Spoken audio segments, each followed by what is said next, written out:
On Wednesday the 11th of April, we finished filming for this episode of OverDrive. Unfortunately, the next day, Martin's father was taken ill and sadly died on the Friday. He was looking forward to this particular episode, with it being the BMW special. He was at least here on the Friday before to see us filming cut shots for the BMW convertible.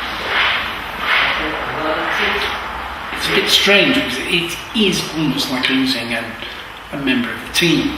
He is going to be missed.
Episode 8 of OverDrive. Yes, episode 8 now already, and we have a BMW special. We do. And we have filmed this at Enkae Prestige Motors in Crossland near Huddersfield, which have a range of cars. We don't just specialise in BMW. We have, what have we got in here? Well, we've got Audi. Yeah. We've obviously got my favourite, the Nissan GTRs. We have two of them at the moment. Lamborghini as well. We have the Lamborghini Gallardo. And we have a wide range of BMWs, haven't we, as well? Yeah. So there's VWs here. There's also the ST. There is an ST that's coming ST here. well. That brings back memories for me, as I had a Mark II ST, the electric orange, going onwards. So there's quite a range of cars you can actually get here. There is. We've even a few Range Rovers outside as well. We have a good selection of cars. Range Rover, BMW, Volkswagen, Audi. We have some GTDs and a Golf R. Yeah. And obviously we've got the BMWs, which brings us to our special today. It does. And if you do want to see the entire range of stock that they've actually got, you can always visit the website at www.nk.co.uk. Yes, please check that website out. You'll be surprised at the amount of vehicles that is in stock to view. But on with the show. And we start with the rather nice... Can I do it? We do. We have a selection of BMWs. And the first one we're going to throw into the pot, let's say, is a BMW convertible. It's an M Sport one, and I will stress it's diesel, but don't let that sway you, because we're talking a lovely M Sport convertible here, which ticks all the boxes for me. I've suddenly got this liking for convertibles, and it's also X-Drive, which would favour well. So you take a look at this convertible and see what you think, because I think this is a bit of a winner.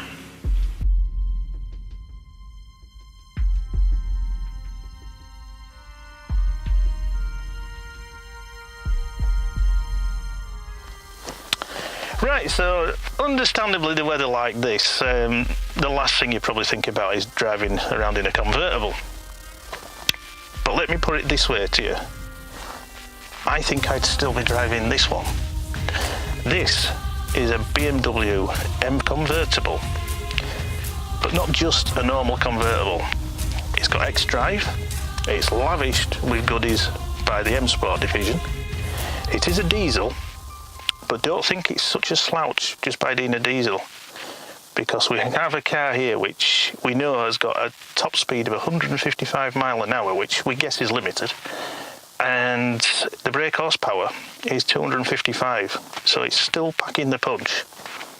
So what do we get with this car? We get a convertible with great looks, with the roof up or down, which I like. I like the fact of the X-Drive system, which is BMW's all-wheel drive system. The one thing that is good is we have a flappy paddle gear shift, and it is automatic, Eco Pro and Sport buttons, so you have plenty of goodies to play with. The speedos and such and all the gauges you need. I've got a brushed aluminium like touch surround, and they're on black and white, which really stand out perfectly. And all these dials complement all this lovely trim, which I love. This like electric blue going on, and this very light coloured woven carbon fibre effect, which I think looks great like this. I think it'd look a bit gloomy if it was a darker effect, because we have got a lot of black going on. You can always bang the roof down. Touch of a button, which I like, and the roof's down in seconds.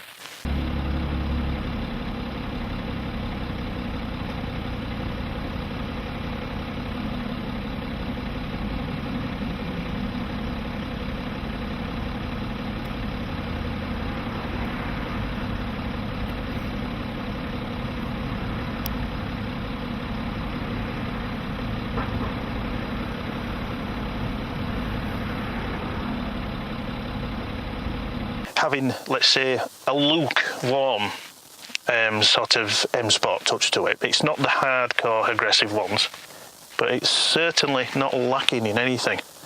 You're getting lovely supportive seats with this that I really like, and I love these headrests with some strange sort of vent things going on, which I am not sure about these. I think these will waft warm air into the back of your neck when the roof's down. We won't say we've got a massive amount of space in the back, because we haven't. I know these seats are fairly flung back, so there will be a bit more space than what we can see here, but it still looks a nice cabin to be in for the back seat passengers. With it being M Sport, we do, like I said, get the, what I call with BMW, the lovely aggressive look at the front with the angel eyes lights. Everything's finished beautifully. All the little brushed aluminium touches. The shift, it being automatic, has got so much going on about it. I love the way how everything lights up as well. You're certainly not lacking for no space for cubby holes and such. You've got that for your cup holders, which I find is great, and I like how it neatly goes away. You've a lovely centre console there for any stuff you'd want to put in. You've got your auxiliary power and everything like that, USB. You've all what you need there, really. And considering, like I say, it is a convertible, it's all about a bit of a fun with this car. But don't shy away from the fact it's a diesel, and you think, well, I won't touch it because it's a diesel, because I think you'd be very impressed. I think you would.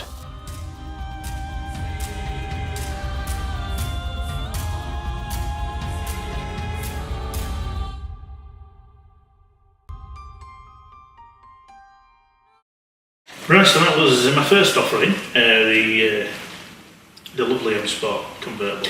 Yeah, you seem to have got a thing for convertibles. I've suddenly, as you might have seen with the one episode with the Saab, I've got this liking for convertibles all of a sudden, but I've never owned one, so it's just nice. They are nice. But I think moving on to something completely different from a convertible is what you've got. Yeah, I have the X6 crossover, which is a bit of a special, 22-inch wheels. Big, very big. Yeah, they do make the brake discs look very small, as we'll see. But considering that, it's a really nice car to be in. Let's have a look.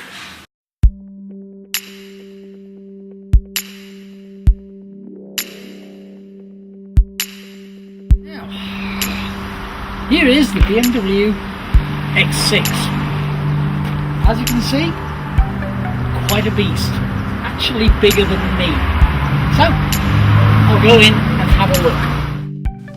Now, here we have the BMW X6 Hamann. Now this one's a little bit special. We're on 22-inch wheels on this, which is quite large, and it does actually make the brake discs seem pretty insignificant, but they are the enlarged brake discs that you would find on things like the M series.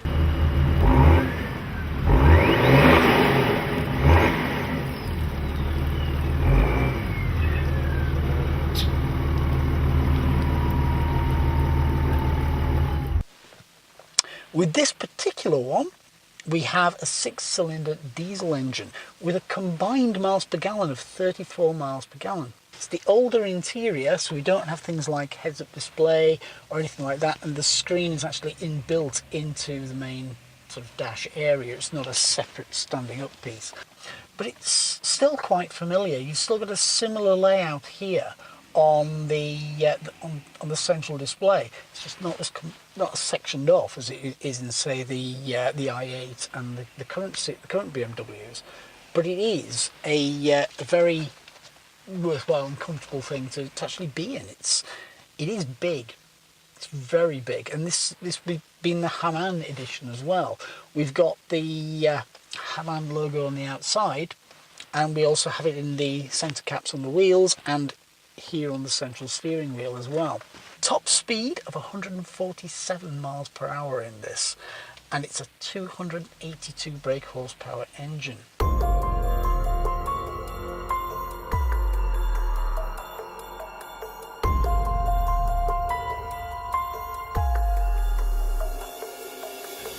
There is some carbon fibre effect. It's not actually carbon fibre in this, but it's carbon fibre effect. There is a bit of a thing with the glove box. There's a button just here, and when you push that, the glove box opens up to reveal the multi-change CD player. It actually opens up both ways. So, close that down.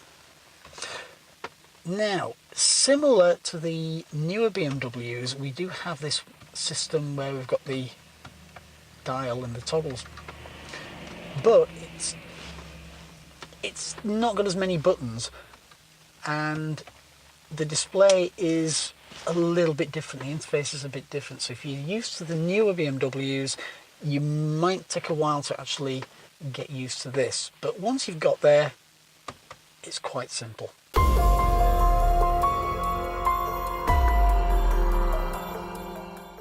With the suspension and the chassis settings, you can literally configure the whole drive system, so you've got maximum traction at all times. You can leave the system to work it out for itself as well.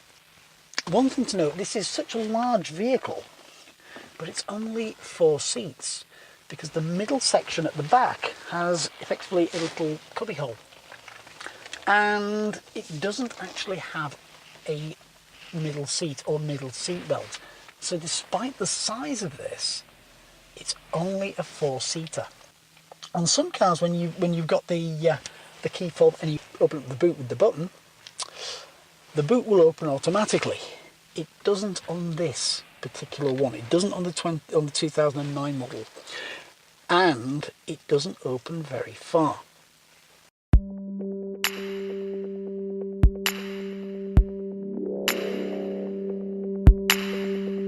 Now, with this being an automatic, we do have the paddle system, and we can actually activate them at the top of the steering wheel as well. We have electrically adjustable steering wheel, which is not doing at the moment, but never mind. And we also have the cruise control down at the bottom here.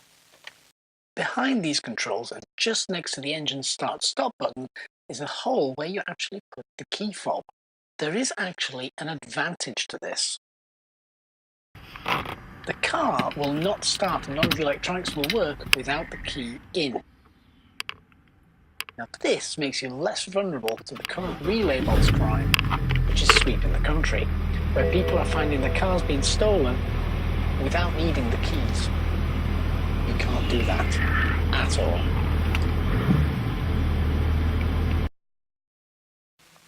these are a really comfortable ride. I mean, it's not that long ago. It was unthinkable for BMW to do a four-wheel drive vehicle. It was almost as unthinkable as Audi doing a rear-wheel drive.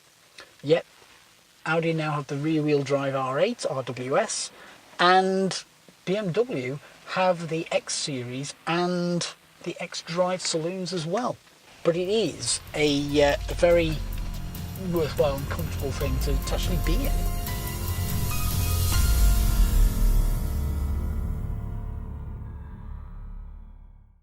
That was the X6. And from there, we move on to... Yes, we have my next offer in one that slightly goes against the grain for me. It's an M3.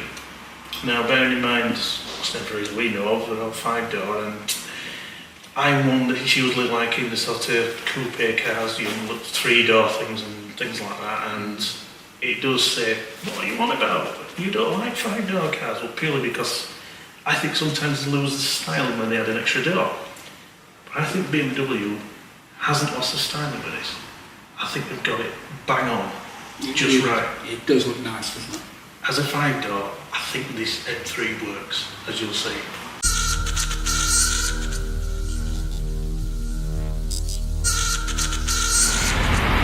This, as you'll probably see by the badge, is our gorgeous M3 saloon.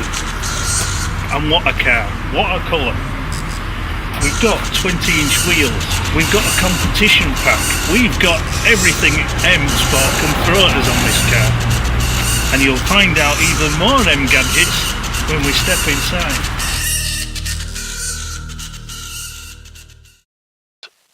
Boy, it's a whopping car, it's massive. It's a beautiful blue colour, this. I love this colour.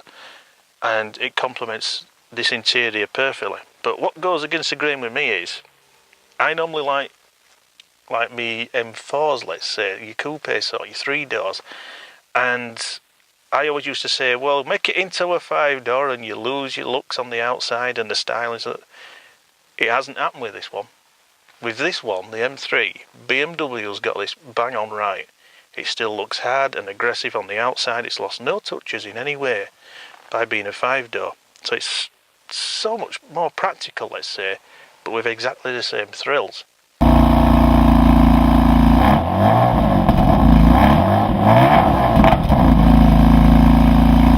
What we find in here in the cabin is a beautiful darker carbon fibre to what the convertible has, and the gear shift is a fraction, I'd say, smaller on this one. We've got as M Sport lavish touches of the M badges on the steering wheel, on the shift. We've got plenty of toggle switches to play with, just like in most BMWs now. A lovely crisp clear display, which I really like. And your speedo and such are different in this one. They're on like a matte grey with white logos, and I still think this will be a very clear, crisp display and it'll look brilliant at night. And what I really like about BMW, heads-up display. I love the idea of that. We're going to be limited to, let's say, about 155 mile an hour with this, but we know it can do much more. Purely because the car that I'm sat in, a standard one, has a brake horsepower of 431. But this one has the competition pack, which means so much more. By having the competition pack, your brake horsepower will now be 450. But that's not just the end. You get more goodies. You get ceramic brakes. It's got carbon fibre roof, carbon fibre spoiler. Everything you see on the outside, your rear and front diffuser, all carbon fibre. Big, massive wheels. I think on this one they're going up to at least size 20 in this, and they are gorgeous wheels. Complement the car perfectly. As the front, with the aggressive look, it's not just about a look. The vents at the front channel air through, and it all works because it is such a hardcore, aggressive car. Your flappy panel, for shifting up and down, I think this will work very precisely and well. It's thin stalks and very neat. Not as chunky as the one in the convertible, but your usual setout is much the same as your usual BMWs. But it's the appeal that it's because it's a saloon, and you've got all this space in the back. You've got the extra doors, like I say, but it hasn't lost the look. Give me a coupe version any day. But I think this has got it going on in that special way. It really has. We have lovely stitching on the arms, which are in a dark black leather, and then it goes as a contrast to the cream.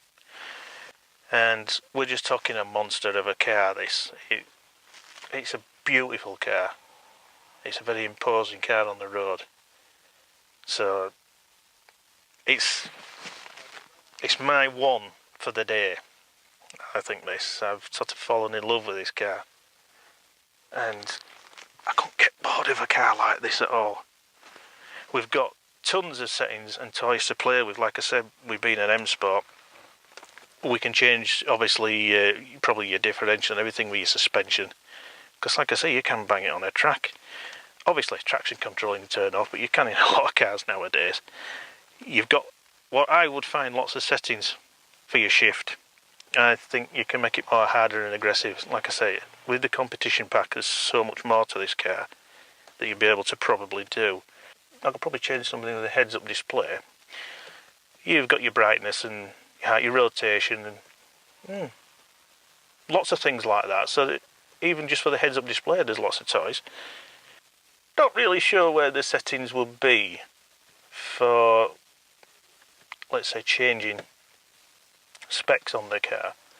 I think your main switches are here basically for setting the suspension and stuff like that, and your steering. Gone are the days where you used to have like an M Sport button, and when you pressed it, it just did everything. Now you can choose what you're going to do, and that's the beauty of this car. You could probably tootle around in this car as a normal saloon, and then just when you take the fancy, boom, give it the beans, and then you'll know you're in an M3. So yes, this is my main contender, the M3 with the competition pack, and it's what a car. It's got everything the coupe has, I'll say. It's got everything the M4's got, but more practicality for exactly the same thrills, I'd say. So I wonder who will agree with me on that or disagree. But I've gone against the grain.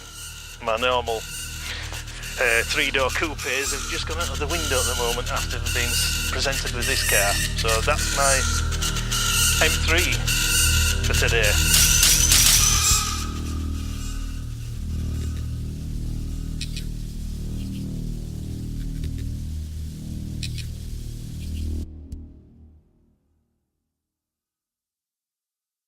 So that was my M3.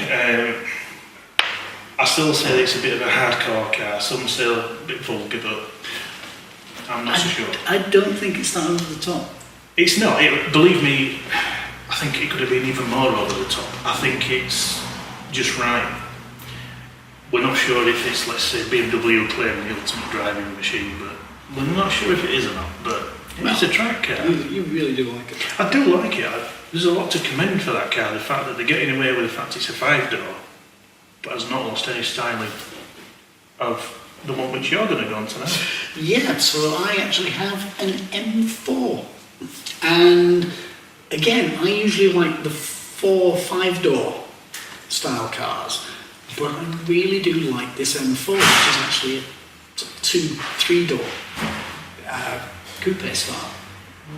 And apart from the fact that all the menus were in Spanish, it's a really, really nice car, as we shall see.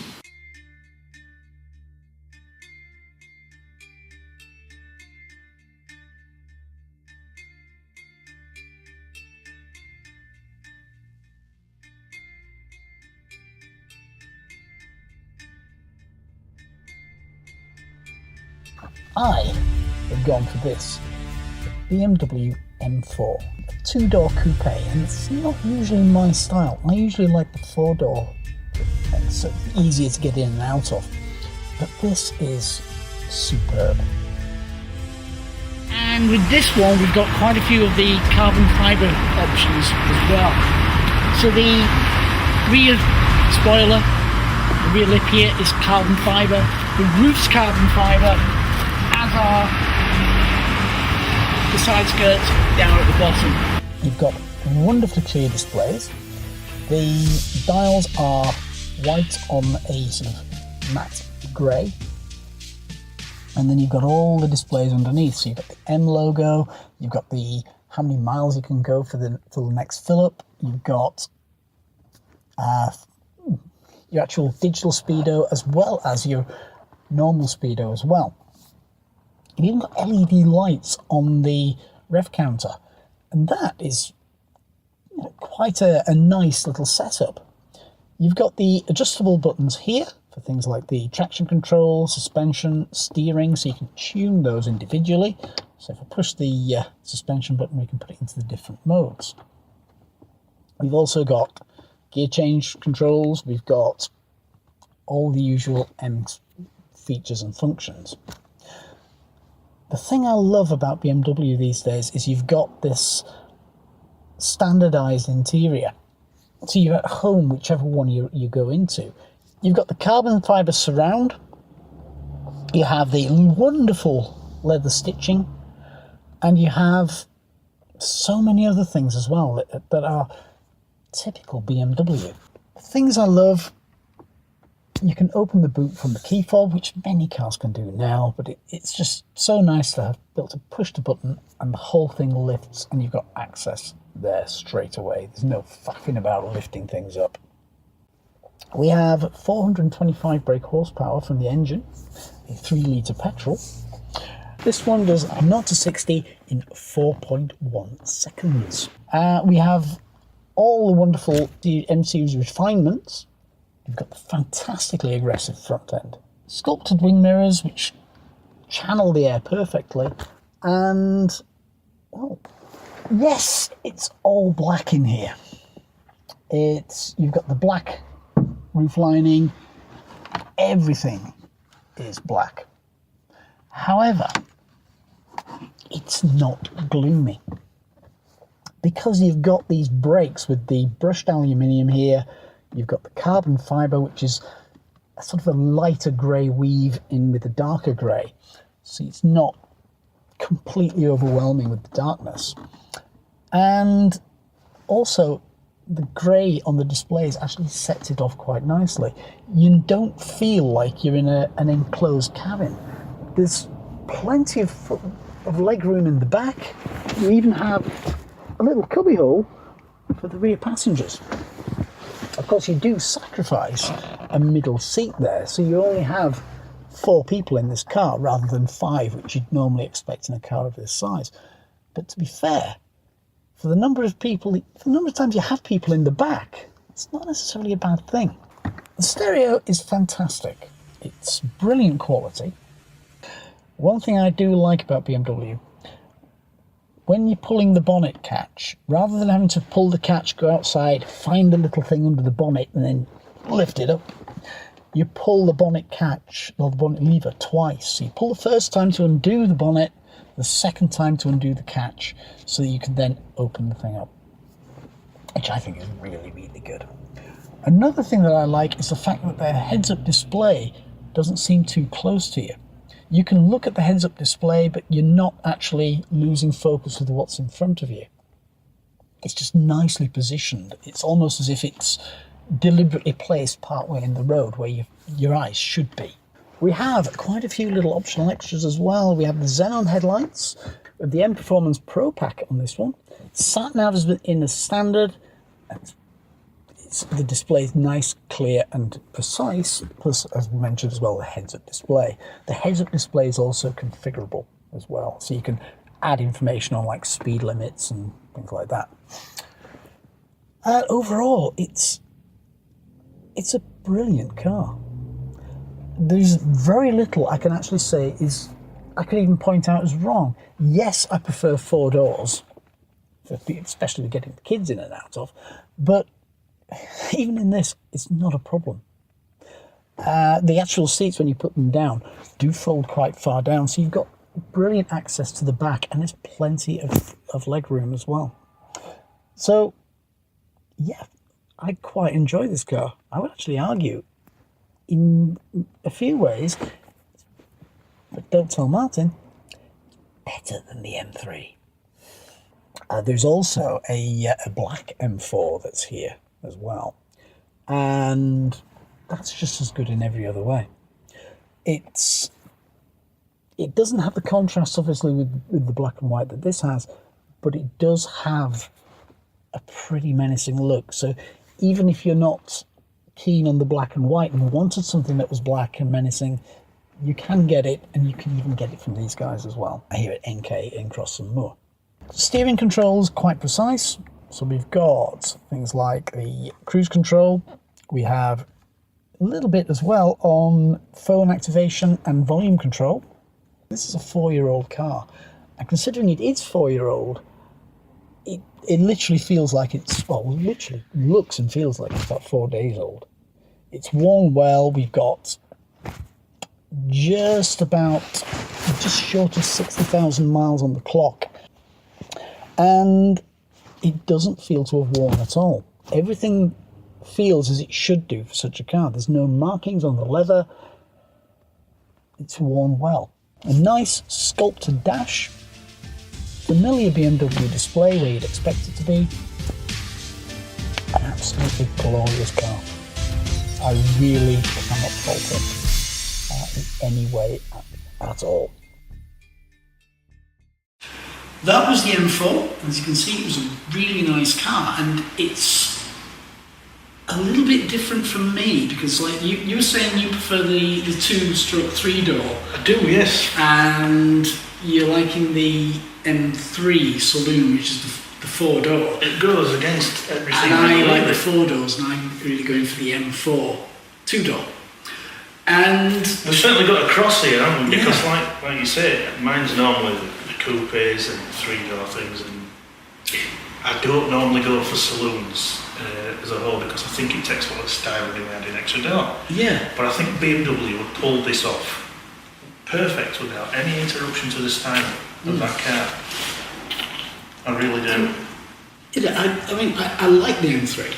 I really do like This the one M3. has a competition pack, and there's a lot to be commended for this, let's say, hardcore aggressive saloon. Yeah, and the thing is, you've got the heads-up displays in them both as well. You have, and I think as a whole, I think BMW at the point that they're at now, I think they've got styling going on. I think any BMWs have got the look at the moment. Yeah, there's certainly. I mean, each level is an evolution on the previous one. So Yeah. you start going up, you know you're in the same sort of car, but each one is now individual. Yes, in a certain way. they're still on their individual character, don't they? And even though the M4 was 25 brake horsepower less than the M3 competition pack, Yeah. and has a slightly slower 0 to 60 time. Personally, for me, I still find that the better of the two cars. Yeah, you see, with the M3, with this one, you've got a 0 to 60 of about 4.3. That's automatic, so that's got a double clutch, which I didn't mention in the video, but it has. There's lots of little things that's been added onto that car as optional extras. But I still think, as that car is, I think the idea as well is the perfect package to say it's the ultimate driving machine. I think that advertises it. But unfortunately, out of everything, we wouldn't actually have any of these. any of them, no. And it's a bit of a strange one, is this, because we sort of saw something else that we really, really liked, and it is the 4 Series Grand Coupe. And I think Malcolm will agree here, I think it's got the looks, it's got the practicality, but I also think, I'll hazard a guess, it'll give you the same sort of thrills driving it as what the others would. Maybe a little less than the actual pure M cars, because this does have the M Performance. It comes with the M Performance, doesn't it? But it certainly would be a sort of an everyday car. It's a better everyday car. Yes, I think it's more manageable, Yeah. would you say? Yeah, I'd say so. Whereas you chuck them others on a track, excluding the convertible, you could have a go, but I think the convertible would be more at the same level as the Grand Coupe. Yes, I think I will say if I had a 2-car garage, I think my 2 would be the Grand Coupe and the convertible. Yeah. If I was on a 2-car garage, if I could have any 2, I'd probably go for the Grand Coupe and probably the X6. I think for me the thing that spoils it with the convertible is it's a tin top, and I'm one of those, if I'm having a convertible, I'd rather have the cloth top. Well, yeah, the sort of vinyl roof. I mean, as we saw with the Saab in previous episodes, again, that's vinyl. And I did mention a long time, I think it was in episode 2, that I did have issues with convertibles because I'd always have that sort of fear. I wouldn't call it an issue, it's just a niggly fear that I have, that is someone going to damage the final top, whether they've knifed it or anything. And I had that sort of issue, but tin tops, as you put them, seem to take all that fear away. They sort of work, and it's still a convertible, but I think BMW pulled it off with that one because it looks nice with the roof up and roof down. It doesn't look silly with the roof up, it doesn't distort any shape, and you think, oh yes, I can toss a convertible, I don't like it. I think it works both ways. But I still like the Grand Coupe because I think it's got the same progressive looks, but it's a bit, let's say, lukewarm, more to live with. Kind of makes this whole thing pointless, really, doesn't it? So, unfortunately, that devastating blow, I think it makes it a little bit of a. Oh, what's the waste of time? It made it a little bit pointless, hasn't it? Sort of looking at these others, but don't get me wrong, it was enjoyable to look at them. It was. And if you're an owner of any of these sort of vehicles, you'll understand and know exactly what we're on about when we say that, how good they are, because they are. I think the only key question is BMW the ultimate driving machine? I think that is going to depend more on personal taste. I think to them that own a BMW, and they would consider it. They probably would. Machine. I think maybe someone who's looking for a BMW, I'd say give it a go, because personally I've never owned one, and I think I'd like to see these. So I've driven a few. They may be not the ultimate driving machine, but they're a damn good one. but they're an ultimate contender. So I think on that note, we need to say thank you to Enkae for yes, having us again. Thank you, Enkae, for allowing us to film these cars and be here, because we're out of the elements at the moment being here. And thank you for watching. Yes, and thank you for watching. And if you've got any cars you'd like us to film, they don't just have to be BMWs, I must stress that. They can be any sort of vehicle, any shape or form. Let us know. And we'll certainly try and film them for you. So my thanks once again to Malcolm. And thank you to Martin. And thank you to Enkae. And thank you to Enkae. And I think that sort of wraps our episode 8 up, doesn't it? It does. So thank you for watching. So yes, thank you for watching. Bye bye. Goodbye.